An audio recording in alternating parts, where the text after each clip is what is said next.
Pagi hari ini saya akan sharing berbagi dengan saudara semua sebuah pengajaran firman Allah yang pagi ini saya berikan judul Immanuel, God with us, Allah beserta dengan kita. Karena mengingat kita sudah memulai memasuki bulan Natal, masa raya Natal, persiapan buat setiap kita, selalu saya katakan sehingga hadirnya Natal buat setiap kita yang kita rayakan di tahun 2024, setiap kita bukan sekedar merayakan kelahiran Tuhan. Bagi kita datangnya Natal bukan sekedar perayaan, tapi kehadiran Natal, perayaan Natal itu memberikan satu keobahan yang baru. Natal memberikan pembaharuan kehidupan kita, bahkan makna Natal itu juga kita alami dalam kehidupan kita. Makanya pagi ini saya akan berbagi dengan saudara satu tema firman Allah yang pagi ini saya berikan judul Immanuel. Mari bersama-sama kita baca ayatnya, Injil Matius pasal yang kedua. Kita baca mulai ayat 1 sampai dengan ayat yang ketiga. Kita membacanya secara berganti-gantian. Saya baca ayat yang ke-1, Anda 2-3-nya bersama-sama saudara ya. Matius 2 ayat 1 saya baca begini kata firman Allah. Sesudah Yesus dilahirkan di Betlehem di tanah Yudea pada zaman Raja Herodes, datanglah orang-orang Majus dari timur ke Yerusalem. 2 lanjutkan terus. Dan bertanya-tanya, di manakah dia, raja orang Yahudi yang baru dilahirkan itu? Kami telah melihat bintangnya di timur dan kami datang untuk menyembah dia. Ayat yang ketiga, saudaranya bersama-sama kita baca 2 dan 3. Ketika Raja Herodes mendengar hal itu, terkejutlah ia beserta seluruh Yerusalem. Saya ingin pagi ini kita memperhatikan dahulu, coba kita fokus dulu pada ayat 1 dan ayat yang kedua. 2 ayat ini dulu yang bagian awal saya ingin soroti. Saya mau coba bagi sama saudara. Coba next perhatikan. Lihat baik-baik ayat ini dikata begini. Sesudah Yesus dilahirkan di Betlehem di tanah Yudea pada zaman Raja Herodes, datanglah orang-orang Majus dikatakan dari timur, diperkirakan dari Iran, Mesopotamia ke Yerusalem. Nah perhatikan ayat yang kedua. Dan bertanya-tanya. Nanti kalau kita baca di dalam ayat yang lain dalam Injil Lukas. Cerita Natal, jadi siapapun pendetanya, siapapun hamba Tuhannya, siapapun bapak rohani atau gembala yang mengajarkan firman Allah tentang berita Natal. Itu selalu diambilnya berita Natal kalau nggak Injil Matius ya Injil Lukas. Sebab kisah Natal, peristiwa Natal tercatatnya cuma di 2 Injil ini. Kalau enggak Matius ya Lukas. Nah pagi ini saya bawa saudara pada Injil Matius. Di Injil Lukas dikatakan nanti begitu para Majus saudara ya, begitu nyampe di Yerusalem, bintang itu lenyap. Karena kita sama-sama tahu para Majus dari Iran, dari negeri mereka sebelah timur, itu mereka lihat bintang, itu dituntun sama bintang. Ternyata begitu nyampe di kota Raja Yerusalem, bintang itu nggak nampak lagi. Makanya muncul ayat yang kedua ini. Dan bertanya-tanya, karena nggak ada tuntunan bintang lagi. Bertanya kepada siapa? Kepada penduduk, orang-orang masyarakat yang tinggal di kota Raja Yerusalem. Bertanyanya begini, ini yang saya mau soroti, saya bagi sama saudara. Di manakah dia, huruf besar, raja orang Yahudi yang dilahirkan itu? Kami telah melihat bintangnya di timur dan kami datang untuk menyembah dia. Ini menarik bagian pertama. Dan sekaligus saya ingin beritahu sama saudara, saya mau Anda semua mengerti pagi ini, memahami lewat firman Allah. Bahwa ternyata inilah pertanyaan yang pertama kali muncul di perjanjian baru. Dan yang bertanya itu adalah para Majus. Kalau saya boleh analogikan, gambarkan sama saudara, pertanyaan dari orang-orang Majus, pertanyaan para Majusi dari negeri sebelah timur ini mewakili pertanyaan kita manusia. Ini pertanyaan manusia mempertanyakan raja orang Yahudi. Siapa raja orang Yahudi? Nanti kalau kita baca di ayat yang lain, itu maksudnya adalah Mesias, penyelamat dunia. Raja orang Yahudi yang ditanya oleh para Majus itu adalah Mesias penyelamat dunia. Lihat mereka bertanya begini. Pertanyaan pertama kali yang muncul di perjanjian baru yang bertanyakan manusia kepada Tuhan dikatakan, di manakah dia raja orang Yahudi yang baru dilahirkan itu? Tentu saja kota Yerusalem gempar ketika ada orang bertanya, di manakah dia raja orang Yahudi yang baru dilahirkan itu? Saya ulang sekali lagi. Ini adalah pertanyaan yang pertama kali muncul di perjanjian baru. Dan pertanyaannya bertanya tentang di manakah dia raja orang Yahudi yang baru dilahirkan itu. Ingat, raja orang Yahudi yang dicari, yang ditanyakan adalah Mesias. Di mana penyelamat dunia itu? Mesias itu dilahirkannya di mana? Mereka bertanya. Ini kalau saya coba tarik benang merahnya, saya coba bandingkan, compare dengan mundur di perjanjian lama. Sebetulnya pertanyaan pertama kali yang muncul di perjanjian lama itu pertanyaan tentang apa? Siapa yang bertanya? Kalau perjanjian baru Injil Matius, para Majus, manusia yang bertanya tentang Mesias. Di mana Mesias lahir? Di mana penyelamat dunia lahir? Di mana raja orang Yahudi dilahirkan? Itu pertanyaan manusia tentang keselamatan. Penyelamat itu lahirnya di mana gitu loh. Nah ternyata kalau kita mundur benang merahnya kita dapat.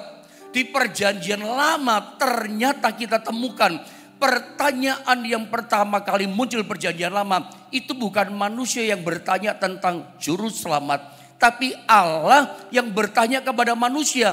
Kebalikannya, perjanjian baru Allah yang manusia bertanya, penyelamat Mesias itu di mana beradanya?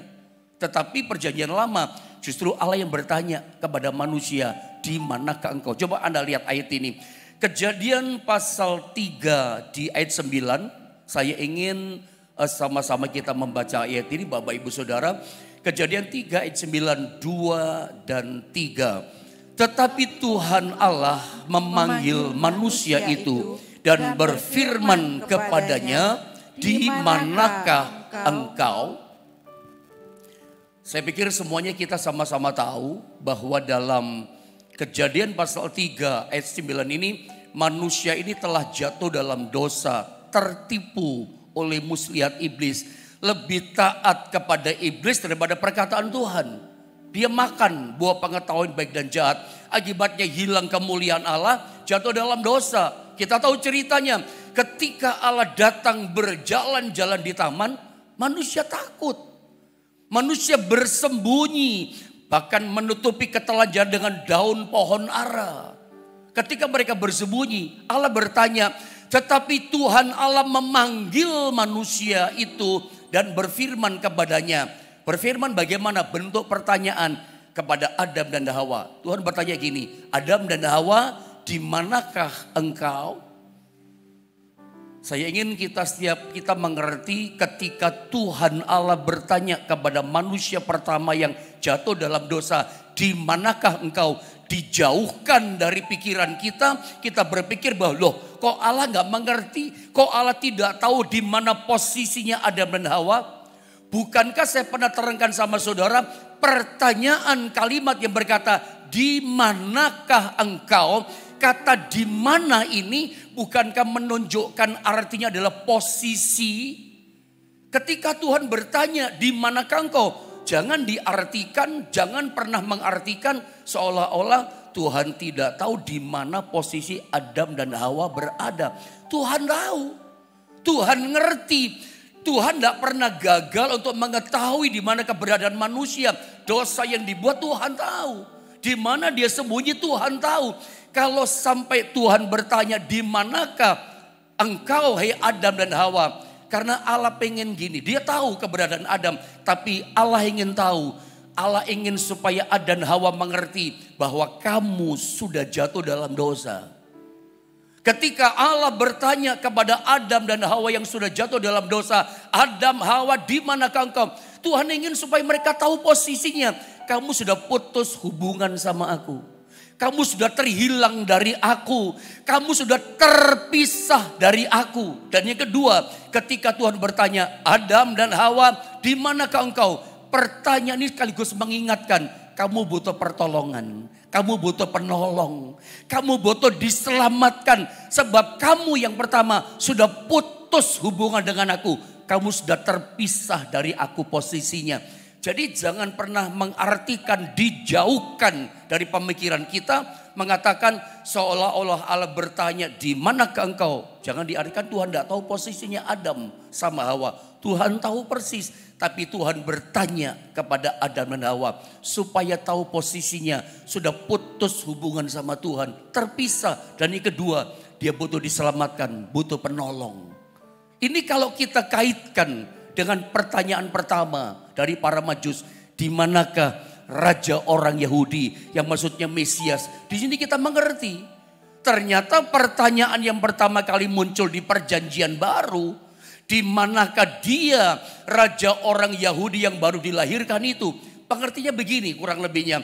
Tuhan itu berarti tahu yang dibutuhkan manusia berdosa adalah Yesus juru selamat dunia. Tuhan tahu bahwa manusia itu butuh keselamatan, butuh Yesus. Ingat Matius 1, nanti di rumah tolong dibaca ayat 21. Malaikat Gabriel itu berkata kepada Maria, beri dia nama Yesus. Karena dialah Yesuslah. Ya, ini ayatnya. Terima kasih multimedia. Saya baca saja ya. Jadi lewat pertanyaan para Majus, Tuhan tahu kebutuhan manusia berdosa. Apa kebutuhan manusia berdosa? Manusia butuh Yesus. Karena kejadian manusia butuh penyelamat. Siapa penyelamatnya? Itulah yang ditanyakan para Majus. Di manakah Yesus? Di manakah Raja Yahudi yang dilahirkan itu? Karena Yesus dalam Matius 1 ayat 21 diartikan begini. Malaikat Gabriel ngomong sama Maria, ia akan melahirkan anak laki-laki dan engkau, kata malaikat, akan menamakan dia Yesus. Kenapa dikasih nama Yesus? Karena ini, karena dialah, karena Yesuslah yang akan menyelamatkan umatnya dari dosa mereka. Dia juru selamat. Yesus tahu manusia butuh pertolongan yang sudah jatuh dalam dosa. Dan jawabannya adalah siapa? Yesus. Makanya Bapa di sorga tidak punya alternatif yang lain. Bapa di sorga tidak punya jalan yang lain. Maka untuk menyelamatkan, menolong manusia yang sudah terhilang, terputus hubungan dengan dia karena sudah jatuh dalam dosa. Makanya dia harus, tidak ada pilihan lain, memberikan putra tunggalnya kepada kita. Anak laki-laki tunggal satu-satunya diberikan kepada kita. Untuk apa? Dikorbankan buat kita. Makanya muncul Yohanes 3 ayat 16. Sama-sama kita baca ayat ini. Ini kan ayat Natal kan, suka kita baca. Mari kita ulang baca sekali. Tidak punya pilihan. Dia korbankan anaknya, dikaruniakan buat kita. Bersama kita baca 2 dan 3. Karena begitu besar kasih Allah akan dunia ini, sehingga ia telah mengaruniakan anaknya yang tunggal, supaya setiap orang yang percaya kepadanya tidak binasa, melainkan beroleh hidup yang kekal. Dia korbankan anaknya. Kemarin minggu saya katakan dia serahkan anaknya, dari kata paradidomi. Menyerahkan anaknya dalam bahaya. Bapak tahu ketika dia mengaruniakan, menyerahkan anaknya. Anaknya dalam bahaya, dia mati di kayu salib. Memang tidak ada jalan lain. Sering saya katakan, kalau misalnya ada jalan yang lain. Misalnya kemuliaan sorga. Atau apa gitu, kekayaan sorga yang ada di sorga sana. Untuk bisa menyelamatkan manusia. Yesus gak usah diberikan sama Bapak untuk kita. Kalau misalnya harta kekayaan emas di dunia ini dikumpulkan jadi satu, bisa selamatkan dosa manusia, tidak usah Yesus yang diberikan.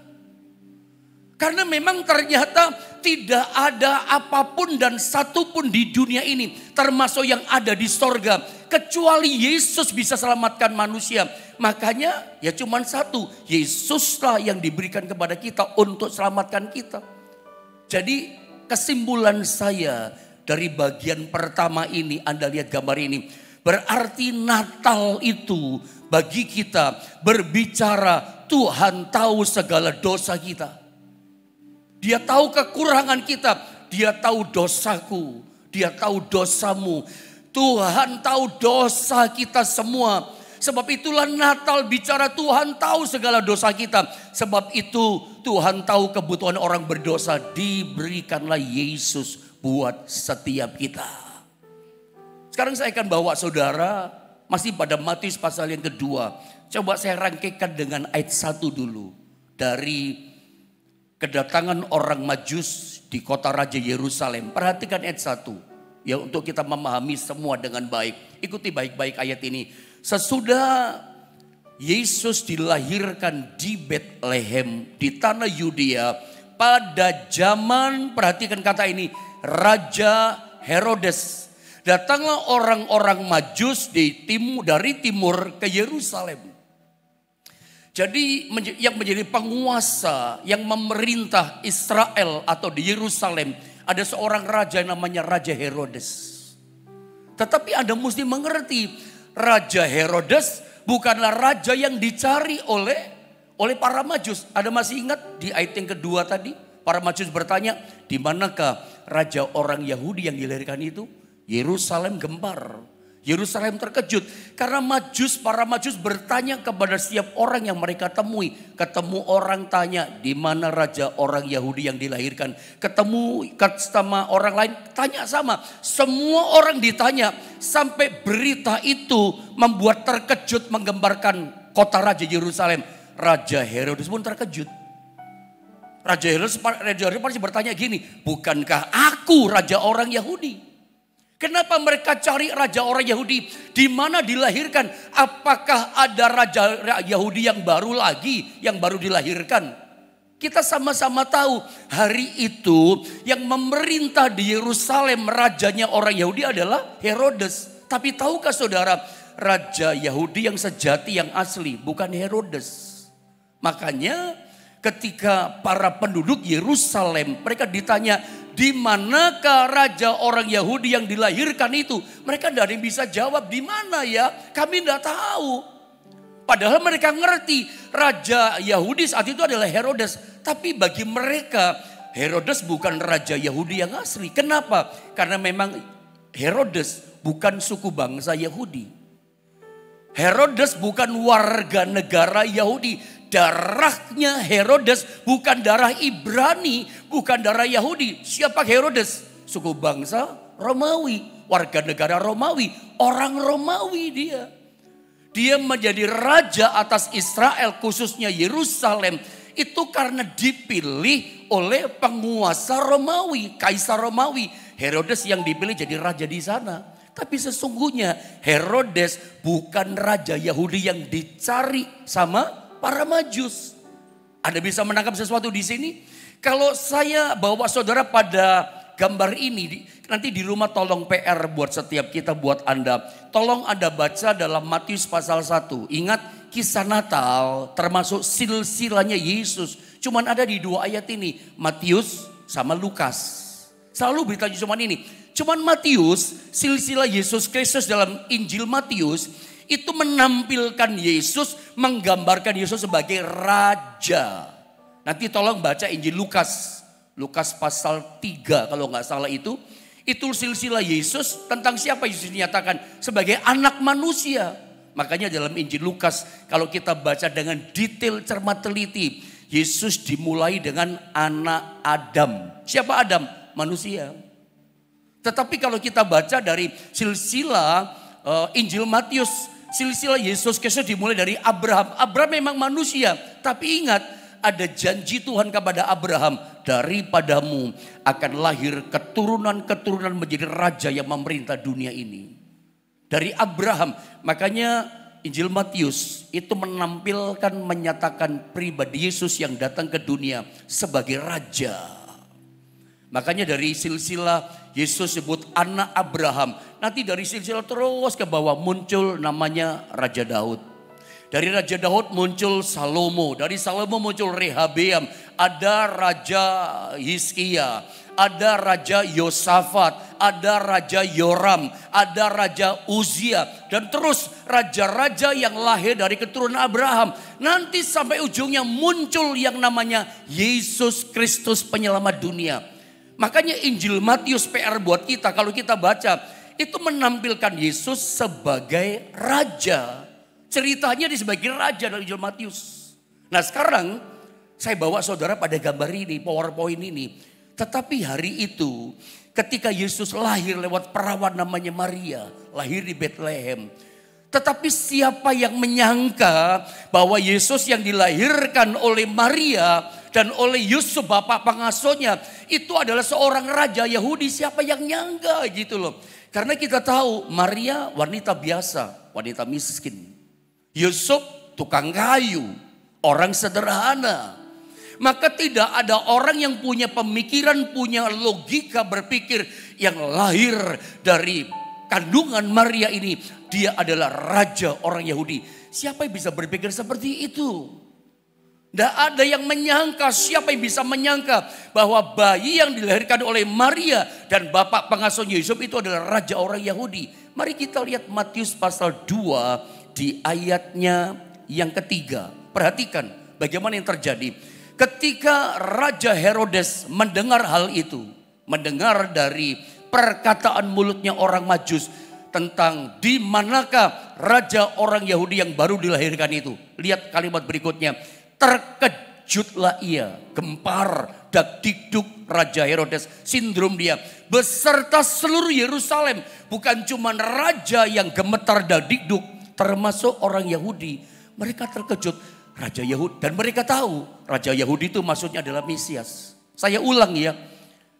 Yang ditanyakan oleh para Majus kepada Herodes, yang ditanyakan para Majus kepada penduduk semua masyarakat orang-orang yang tinggal di kota Raja Yerusalem. Mereka ngerti di mana raja orang Yahudi yang baru dilahirkan. Mereka langsung tahu, oh Mesias yang dilahirkan.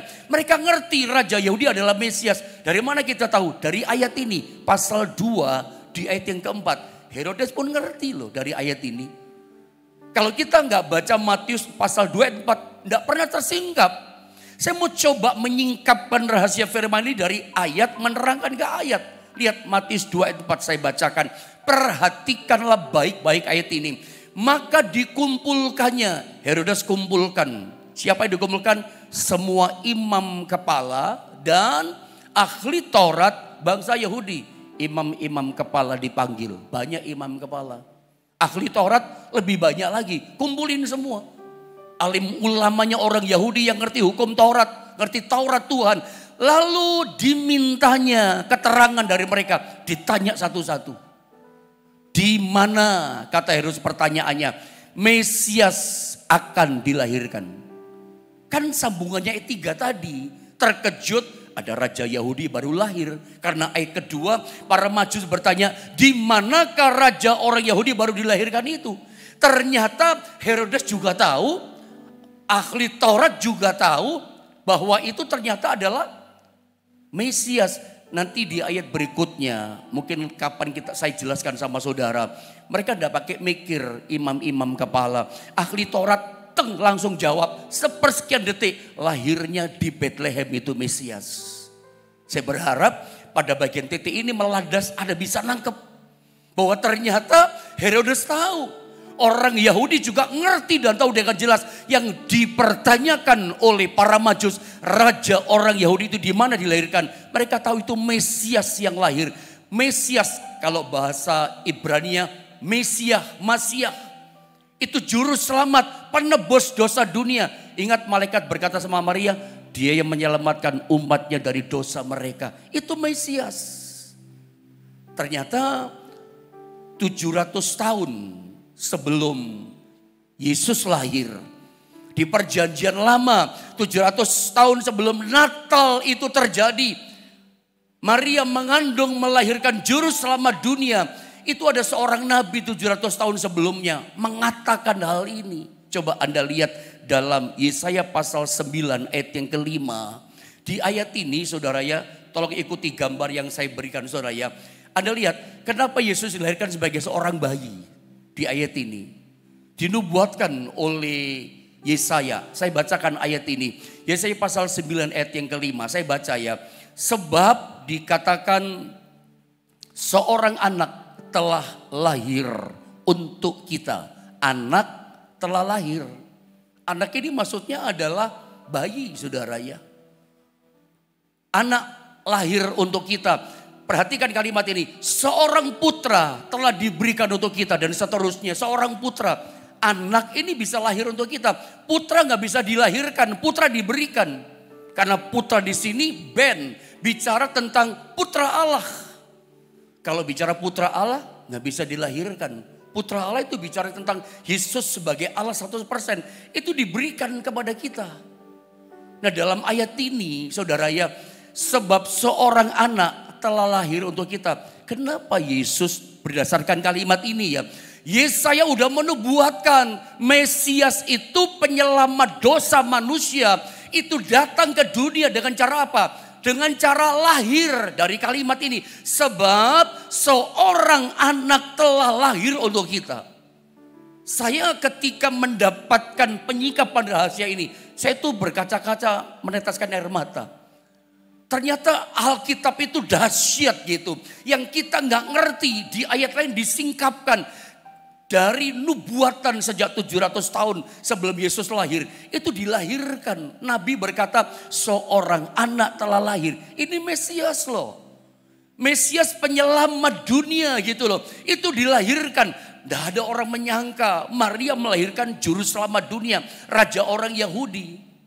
Kenapa dilahirkan? Ada ketemukan jawabannya justru dalam perjanjian baru. Kitab Ibrani. Ibrani 10 ayat 5. Sedikit saya mau beritahu pada saudara. Barangkali ayat ini kan jarang direnungkan, jarang dibaca lewat-lewat. Kadang kita nggak paham. Ibrani 10 ayat 5 yang saya tangkap bawahnya begini. Ini percakapan bapak dengan anak.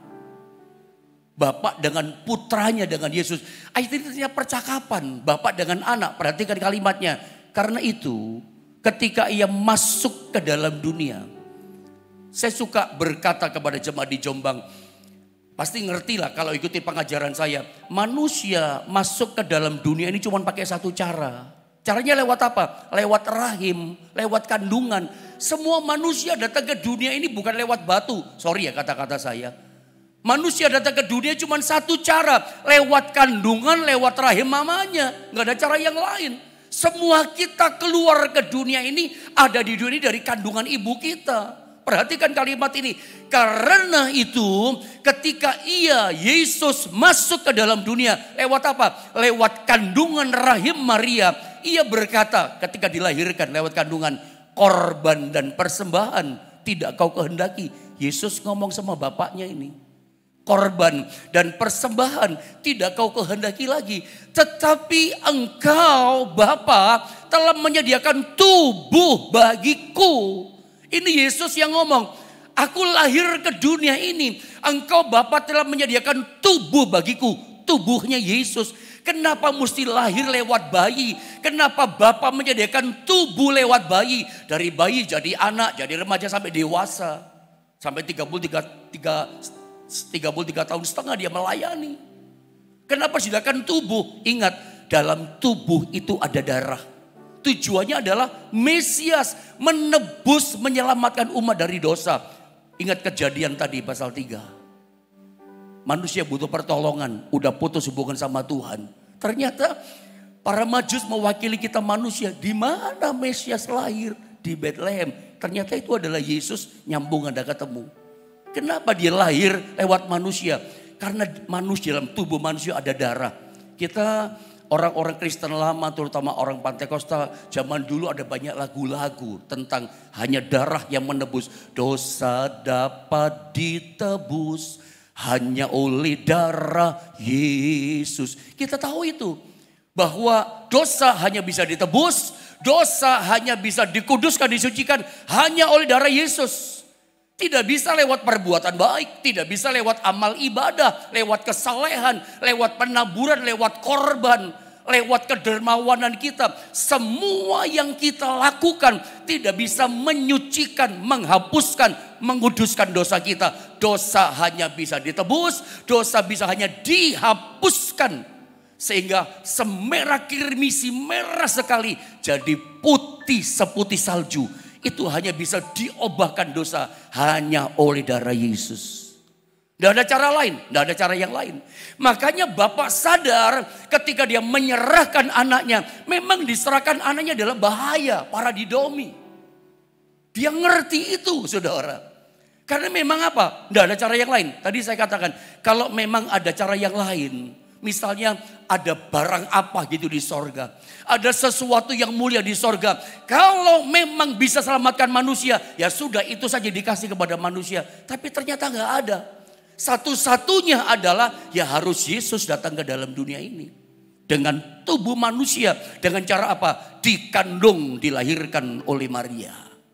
Masih ada kesempatan waktu. Saya coba estafetkan dengan Lukas pasal 2 ayat 1 sampai 7. Cukup panjang, tapi ikuti pembacaannya supaya nangkep firman Allah. Saya baca ayat ini. Pada waktu itu Kaisar Agustus, ini peristiwa kelahiran Mesias dengan tubuh bayinya, tubuh manusia itu. Kaisar Agustus mengeluarkan suatu perintah, menyuruh mendaftarkan semua orang di seluruh dunia. Inilah pendaftaran yang pertama kali, caca jiwa sensus penduduk pertama kali diadakan. Sewaktu Quirinius menjadi wali negeri di Syria, maka pergilah semua orang, dikatakan mendaftarkan diri masing-masing di kotanya sendiri. Demikian juga Yusuf pergi dari Nazaret, informasinya jelas. Tinggal di Nazaret, di Galilea, ke Yudea, ke kota Daud yang bernama Bethlehem. Dari Nazaret pergi ke Bethlehem, mendaftarkan diri. Karena ia berasal dari keluarga dan keturunan Daud. Ayat 5. Supaya didaftarkan bersama-sama dengan Maria, tunangannya yang sedang mengandung. Ketika mereka di situ, tibalah waktunya bagi Maria untuk bersalin. Dan ia melahirkan seorang anak laki-laki, anaknya yang sulung. Lalu dibungkusnya dengan lampin dan dibaringkannya di dalam palungan. Karena tidak ada tempat bagi mereka di rumah penginapan dan seterusnya. Lihat ayat ini. Ini proses kelahiran Yesus dengan tubuh manusia. Jadi hari itu ada tahu dalam nubuatan kitab Mika dikatakan Mesias itu akan dilahirkannya di Bethlehem. Tetapi Tuhan pakai suami istri Maria dan Yusuf, mereka tinggalnya di Nazaret. Padahal kitab Mika Mesias lahirnya di Bethlehem, tapi dua orang itu menggenapi rencananya dari Nazaret. Dari sini kita belajar. Saya mau katakan begini, Tuhan untuk menggenapi rencananya atas Maria sama Yusuf. Saya mau katakan begini, Yusuf sama Maria itu bicara kehidupan kita di akhir zaman. Anda semua dan saya, kita adalah Marianya Yesus. Kita adalah Yusufnya Tuhan di akhir zaman. Untuk menggenapi rencananya atas kehidupan Maria dan Yusuf. Seperti itu juga Tuhan rencananya digenapi lewat kehidupan kita. Tuhan bisa pakai lakukan segala macam cara. Tuhan bisa melakukan segala macam hal. Yang penting begini, rencananya kehendaknya digenapi. Ada hal yang tidak masuk akal. Supaya Yesus lahirnya bukan di Nazaret, menggenapi rencananya lahir di Bethlehem. Tiba-tiba ada seorang penguasa dunia yang bernama Kaisar Agustus. Itu dikasih ide sama Tuhan. Teng gitu. Digerakkan pemikiran hatinya. Mengadakan sensus penduduk. Itu sensus penduduk pertama kali di dunia. Kaisar Agustus yang menyelenggarakannya. Yang kemudian itu berikut tinggal mengikuti. Tiba-tiba penguasa besar dunia. Itu bisa penduduk, tujuannya apa? Menggenapi kepada seorang namanya Yesus sama Maria. Siapa sih mereka? Siapa kita? Saya ingin lewat berita Natal, ini menjadi berita sukacita buat kita. Tuhan ketika menggenapinya rencananya atas kehidupan kita. Tuhan bisa melakukan apa saja. Tuhan bisa melakukan hal yang besar. Bahkan hal-hal yang tidak masuk akal. Coba sebelum saya lanjutkan, saya bacakan satu ayat lalu selesai. Galatia 4 sampai 6. Tetapi setelah genap waktunya, maka Allah mengutus anaknya. Itulah Yesus yang lahir dari seorang perempuan dan takluk kepada hukum Taurat dan seterusnya. Genap waktunya, begitu nyampe di Bethlehem, genap waktunya dia melahirkan. Percaya begini, pertolongan Tuhan datang sama kita, itu genap waktunya, tepat waktunya. Dan caranya, nggak masuk akal. Penguasa dunia digerakkan. Artinya apa? Dia bisa melakukan hal-hal yang besar untuk kita. Dia itu spesialisasinya melakukan hal-hal yang besar dan tidak mungkin untuk kita kerjakan. Tapi dia kerjakan. Ada pernah kisah tahu tentang Yunus dilempar ke dalam laut. Tuhan bisa lakukan hal yang besar. Seekor ikan besar bisa selamatkan dia. Itu gak masuk akal. Elia di masa kelaparan. Itu burung gagak kasih makan dia. Itu perkara yang gak masuk akal. Tapi Tuhan bisa kerjakan. Daniel singa gak bisa makan dia. Itu kuasa Tuhan. Dan percaya gini, pertolongan Tuhan datang sama kita. Itu selalu genap waktunya. Begitu nyampe di Bethlehem, genap waktunya melahirkan. Karena memang lahirnya harus di Bethlehem. Tuhan bisa lakukan apa saja loh untuk rencananya jadi. Saya percaya rencana Tuhan atas kehidupan kita itu besar. Dalam berita Natal ini saya ingin sampaikan. Tuhan punya rencana atas saudara. Dia lahir sebagai Immanuel. Saya mau kaitkan ayat terakhir. Selesai. Matius 1, 21, 23. Saya nggak baca semua ya. Tapi perhatikan. Ia akan melahirkan anak laki-laki dan engkau akan menamakan dia Yesus. Karena dialah yang akan menyelamatkan umatnya dari dosa mereka. Saya potong, sesungguhnya anak darah itu akan mengandung dan melahirkan seorang anak laki-laki. Dan mereka akan menamakan dia Immanuel, yang berarti Allah yang menyertai kita. Jadi ternyata yang lahir itu Immanuel. Lahirnya genap pada waktunya. Hari ini saya tidak tahu pergumulan saudara. Mungkin saudara sakit, tapi tetap percaya dia bisa lakukan apa saja. Ada pernah nggak ngalami lagi bisnis, lagi dagang, lagi sulit nih. Seperti masa Maria sama Yusuf, tiba-tiba ada peraturan pemerintah. Mengatakan sensus penduduk, kadang kita ngalami seperti itu. Mungkin ada di antara saudara ngalami justru cuan, justru order besar, berkat besar karena peraturan pemerintah. Tiba-tiba saja penguasa bikin PP begitu. Dan tiba-tiba kita tertolong. Atau mungkin hal-hal yang lain. Sebetulnya di luar nalar gitu. Kok peraturan yang tolong kita. Tapi intinya begini. Genap waktunya Tuhan sanggup tolong kita. Kalau Anda sakit, genap waktunya Tuhan sembuhkan saudara. Dengan caranya yang luar biasa. Kontralogik di luar pemikiran kita. Kalau ada lagi buntu jalannya, percaya. Genap waktunya Immanuel menolong kita. Masa-masa kini kita mesti percaya di masa goncangan ada Yesus yang beserta dengan kita. Kalau Anda ingin tahu Immanuel, lihat kehidupannya Yusuf. Di tengah-tengah kesukaran Allah beserta dengan dia. Dalam setiap kesulitan jadi budak sampai masuk penjara, Allah beserta dengan dia. Ujungnya apa penyertaannya? Sampai jadi orang hebat di tanah Mesir. Kesulitan gak pernah bisa hancurkan kita karena Allah di pihak kita. Dan ingat itu semua terjadi. Itu tepat pada waktunya, genap waktunya. Saya berdoa Immanuel yang lahir dalam Natal yang kita peringati. Dia juga lakukan perkara yang besar, yang sama dalam hidup kita. Mari sama-sama kita berdoa saudara ya.